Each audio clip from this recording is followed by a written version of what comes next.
Hello, Taurus, Sun, Moon, Rising, and Venus signs. Kamusta kayo? Sana po'y nasa mabuti kayong kalagayan. Welcome back po sa Star Tarot.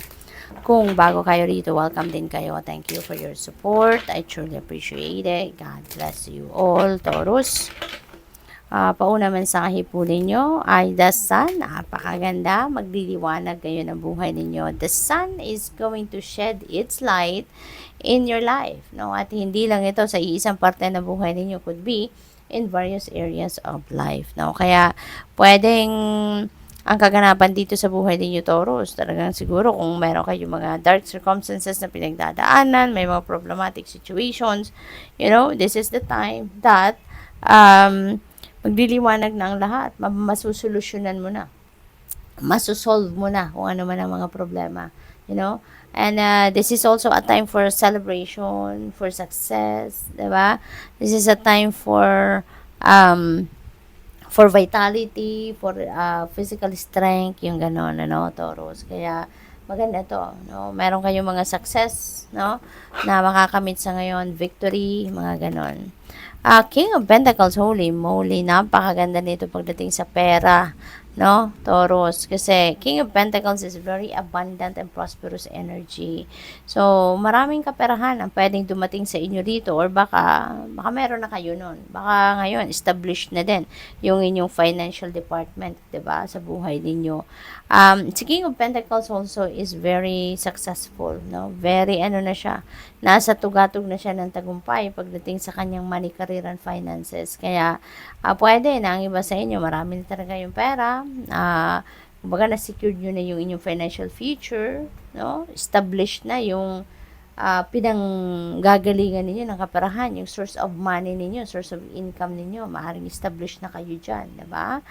Pwedeng nasa mataas na posisyon kayo sa inyong trabaho, baka isa na kayong manager, supervisor, lead, boss na kayo, yung ganon, no? So, pwedeng ganon. Or, pwede rin naman, Taurus, no? Na this is what you are dreaming of, yung maging kagaya ka ni King of Pentacles. Kaya maaring ito din yung pinagsisikapan mo. Maybe this is what you are working on, no, na marating. Kaya siguro kayo, maraming naiinggit sa inyo. Baka maraming, ang tawag dito, naiinggit, nag-chismis. Baka, din kayo, biktima rin kayo ng paninira, no? Kasi nga, successful kayo, 'di ba?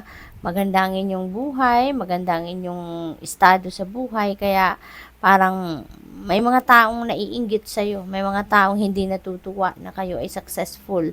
Kaya ayang ginagawa ng paraan kung paano kayo masisira, paano kayo madidistract, kung paano kayo mabubuli, kung paano kayo matitake down sa inyong kinalalagyan, So, pero aware kayo, no, Taurus. Ang iba siguro sa inyo, alam ninyo na may mga ganun tao sa paligid ninyo, kaya aware kayo, nasa defensive mode din kayo. Anytime, no, nakantiin kayo, parang lalaban din kayo, yung ganun, But, you just need to, dito, stand your ground, no, stand your ground, stand for what you believe in, at, if hindi naman necessary na labanan, wag nyo nang labanan, diba? Use your own judgment and discernment sa sitwasyon. Kung hindi naman kailangan, if it's not worth your time and energy na labanan ng mga to, wag na, diba? What else? We have Two of Pentacles. Ayan. So, si Two of Pentacles is multitasking. Diba? Parang nag-juggle kayo of, you're juggling many things, no? All at the same time. Baka marami kayong inaasikaso, ginagawa, at, siguro, some of you, no, maybe it's taking a toll on you already, Taurus. Baka napapagod na kayo, nahihirapan na din kayo, but tinitiis niyo kasi kailangan, no? Maaring ganon. And always remember, no, na kailangan natin ng balanse sa buhay. Okay? Kung sa tingin ninyo nakakapagod na, sa tingin ninyo nahihirapan na kayo, don't hesitate to ask for help. Always remember that help is always available to us.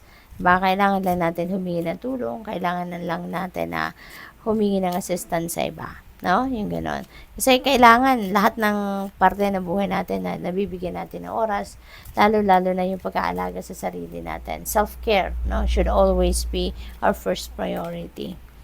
We have friendship, and so maybe you are making new friends, meeting new friends sa ngayon. Probably meron din kayong collaboration na gagawin sa ngayon. Maybe you are going to partner with your friends or partner with someone or a group of people, no, para sa inyong project or yung trabaho o negosyo, yung ganon. We have sweetheart. Ang iba sa inyo, Taurus, baka yung ibuntes. Oh, so ultrasound result ito. So, baka galing kayong magpa-ultrasound. Maybe ang iba sa inyo is having a baby. Or kung hindi man kayo yan, baka yung person ninyo. Or baka, no?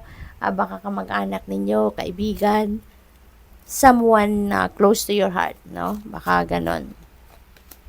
We have adventure. Ayan, ang iba sa inyo dito, baka magta-travel, literal na mag-adventure na you are going to explore new situations, new places, no?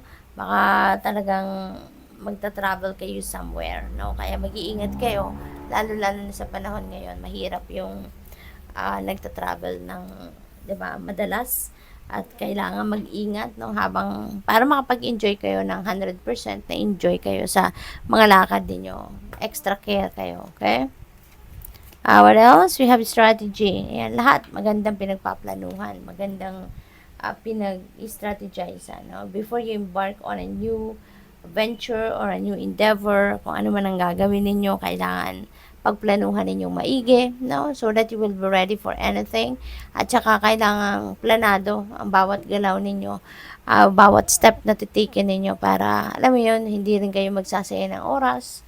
Diba? Straight to the point ang gagawin ninyo, yung gano'n. At saka, magandang nagpaplano kasi you would have already plan A, plan B, diba? Plan C.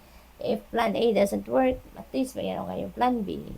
If plan B doesn't work, at least mayroon kayong plan C. Yung mga gano'n. Kaya, magandang pinagpaplanuhan, no, ang mga bagay-bagay. So, good luck. Thank you for watching. Love and light. Namaste.